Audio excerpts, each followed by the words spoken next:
What in the world happened here? Man, this weekend's YCS really messed up some things, so make sure you guys smash some crap out of that Dark Magician Destruction button. So you guys don't miss out more on this. I had to do a triple-double spinny, zammy, zoomy, zamiru on this one because looking at this card and seeing that this card is absolutely bought out to the nearest Eon Sector 300,000 Quatlus away is actually ridiculous, man. You guys know this card has an ultimate rare reprint in exactly 6 weeks' time. As soon as October hits, we're going into reprint season for this thing. It's getting an ultimate rare, but Yu-Gi-Oh! Players need it now. To be fair, I guess that is 6 weeks of playtime. And if you do play this game competitively, the meta might not even be the same in 6 weeks. You know, we can just get a ban list. They crater this thing into the ground. And, you know, we all cry into, you know, our Yu-Gi-Oh! Bags and walk away from all of this. Sorry, guys, I got some emotional baggage here today. But, just kidding. Dark Magician Destruction. Okay, so it's a bridge point. Diabell Star turns into it, gets Glizia Tamias. You're able to make Red Eye's Broken Dragoon Man, or in the future you can make Dark Paladin, the Wave Motion Spell Negator, and we can all just spin around happy as to, you know, the way that this card works. It is a functioning bridge. It is, we can't even consider the ulti really a first reprint, honestly, but because in the past Konami has said, you know, these OTS packs do not technically count as reprints, so it's highly likely we will see an additional printing afterwards after the luxury upgrades start to come out. But as we saw through this weekend's YCS, as you're going to see with a good chunk of today's, you know, movements, they are all very much driven by the complacency of the evolving meta. People started to actually see, oh crap, you know, Rolad is, you know, doing great. These 60 card piles are here to stay. So I better go buy me some Yu-Gi-Oh cards to, you know, play. Which brings us to Arcanite Magician. This was probably the coolest thing out of this weekend's YCS. If you want my personal opinion, seeing Arcanite Magician showing up in a format years after it had been considered to be pretty much essentially a dead card was not on my bingo sheet. Now, Arcanite, remember, this thing requires a tuner plus a non-tuner spellcaster to make it. And I do think because of those specific conditions, a lot of people kind of deemed this card to be bad, but I mean, on Synchro, it places 2 spell counters on it. You can remove a spell counter from your side of the field to destroy or to target one card your opponent controls and destroy it. The fact that it is not able to, well, the fact you can burn both counters to pop 2 cards actually is pretty good, man. You do get a wide range of control with this. And obviously, this is a card that you can basically use as a stepping stone, right? Like, for example, I don't know the full combos, but I mean, like, you stop by this on, like, combo, you get another tuner on the field, you know, that's a level 1. You can just beam on into, like, something like Crystal Wing, for example, after you get 2 pops of things from your opponent's cards. Like, it's not a quick effect to pop, which is, like, the only major complaint that I feel like people are really going to have with this.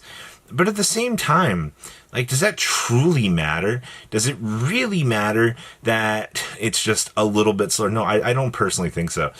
Looking at versions of these, obviously, you know, old versions are still kind of up. Dual Sleep versions have some value.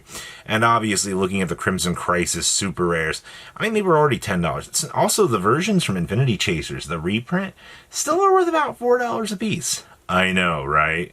This thing is a super rare from frickin' Infinity Chasers, and it still has value. I mean, worst case, you go buy up Platinum Gold versions, but, you know, those have value. Which brings us to Elfnote. So, Elfnote best deck now, right? Surely that's not the case. What do you want me to tell you, man? Japan has already started reevaluating Elfnote above Tunes. Alright, we're in the end game, everybody. Yeah, that's right. We are in the end game. Tunes have gone back down the ladder. We have relationship ended with Funny Bunny. Now relationship back with Elfnotes where it belongs. You know, we got the whole squadron out here. We got red, blue. I don't remember the other colors of the rainbow for this. But in terms of, like, picking up Elfnote cards, Lucinias are probably still the most expensive things at, like, $20-ish a piece. Actually, it's like 25 now. Okay, so that's not terrible. Regenas are about 10s. So 75, 105. Tinias are $2, and the rest of the deck is like nothing. Like, sub 150 for the engine, which isn't bad. I mean, considering modern era Yu-Gi-Oh, where it's all just, pick up your engine and plug in, the more stapleistic cards, this doesn't feel like an absolute terrible, pickup within the market. So I will say, depending on how the following happens, a ban list, future application with, catching us up to the OCG, how will the new Dark Strike Fighter, handle into the evolving, metagame. When we do get Infernal Strike Fighter, I think this deck's going to get some nastier little tools to be able to do things. I think people kind of forget about that interaction. Just what we always wanted to see. Infernal Strike Fighter, really changes the pace of this deck. But what in the world happened here? Yay, YCS is... Honestly, all three of these buyouts, or all three of these things are so stupid. Titanials, the Princess of Camellias. So I do want to point out here, in terms of First Ed Ultimate Rares, your last sale was back on July 7, 28, 2026. And that's for, First Eds. In terms of why we're even looking at this card right now, it had a fairly recent win in Edison. Actually, a First Ed LP just sold for $309 about a week or two ago, which was honestly the reason why I wanted to bring this up. Every one of these videos, we have to remember, you have to look back into these tournaments, and you have to understand that just because, maybe you don't like Edison, it doesn't mean that, the world and things are not spinning here. And the fact that, $300 copies of these Titanials have been moving because of older formats, and people are really, appreciating playing some of these older metas. I mean, it's true. Also, Edison, while most of us feel like the format's already been kind of figured out, sorry. I mean, I'm not a big Edison player, but, I feel like we've seen everything. It's just, watching the circle of life kind of do its thing while, we kind of go from there. But the point of this is, realistically looking at how things have been, I'm not surprised to see this. Obviously, you're going to want to keep monitoring Blackwings. You're going to want to keep monitoring, random DRO4 hollow spikes. It's any luxury card that can go into Edison will tend to have a spike at some point. Look at Bottomless Trap Holes right now for their age. It's honestly ridiculous.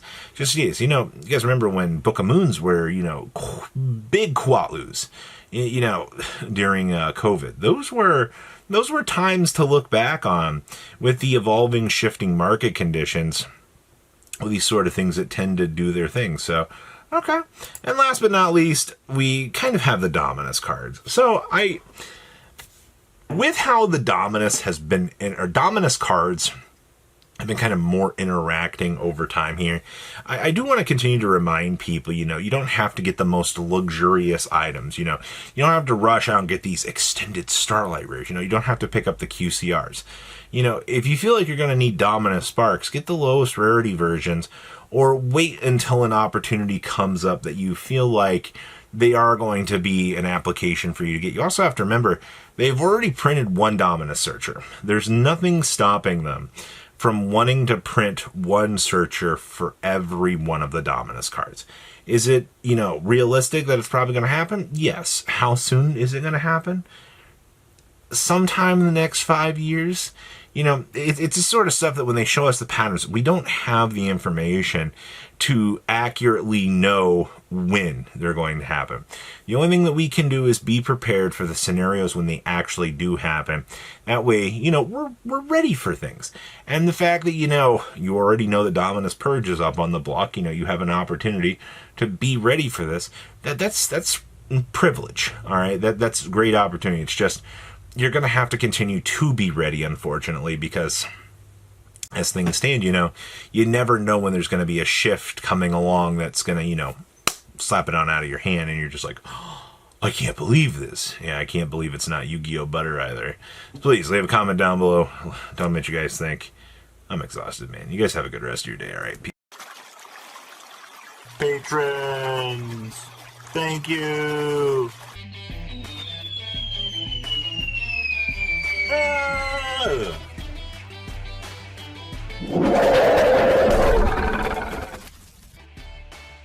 Thank you so much for watching. Check out these other videos.